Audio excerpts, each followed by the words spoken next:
বাড়িতে যে সালাম দেবেন, বউরে সালাম দেবেন। আপনার স্ত্রী আপনার কৃতদাসী নয়, আপনার সমান অধিকার। তা আপনি সালাম দিবেন। ঘরের মধ্যে মুখ কালো করে ঢুকলেন, বউ কিছু কইল না, আপনিও কিছু কইলেন না, মনে হলো দুইজন বোবা। আপনি ঘরের মধ্যে প্রবেশ করতেছেন, আসসালামু আলাইকুম রাহমাতুল্লাহ, গৃহবাসীরা তোমাদের উপর আল্লাহর রহমত নাজিল হোক, সুবহানাল্লাহ বলবেন না?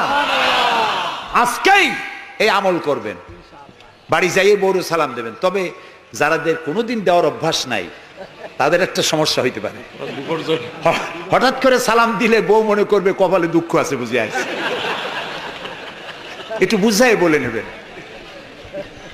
তবে আজকের থেকে সালাম শুরু হবে, ঠিক আছে না ভাই? আজকের থেকে শুরু হবে।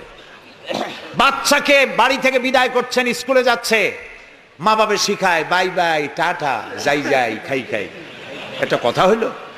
বাচ্চা বিদায় হচ্ছে, বাচ্চার মাথায় হাত দিয়ে বলেন ফি আমানিল্লাহ, তোমারে আমি আল্লাহর আমানতে ছেড়ে দিলাম। সুবহানাল্লাহ। কিসের বাই বাই টাই টাই? আমরা মুসলমান, এই মুসলিম ট্র্যাডিশন, মুসলিম কালচার বাঁচায় রাখতে হবে যে কোনো মূল্যে। ছেলেদের নাম রাখতে গিয়ে মন্টু, বল্টু, সেন্টু, ডবলু, আকাশ খাতুন, বাতাস বেগম, একটা নাম হইল? আচ্ছা ভাই, আপনি লক্ষ্য করেন তো, পৃথিবীতে কোন ইতিহাস সৃষ্টিকারী মানুষ বল্টু আর মন্টু জাতীয় নাম আছে? পৃথিবীর কোন আলেম, হজরত মাওলানা বল্টু সাহেব এখন ওয়াজ করবেন? এই যে মাজার দেখতে পান, ইনি হচ্ছেন হজরত পীরে বুজুর্গ খানানে খানান সিরাজুস সালিকিন মিসবাহুল আরিফিন হজরত মাওলানা সেন্টু রহমতুল্লাহ আলাইহির মাজার আছে? এরকম নাই।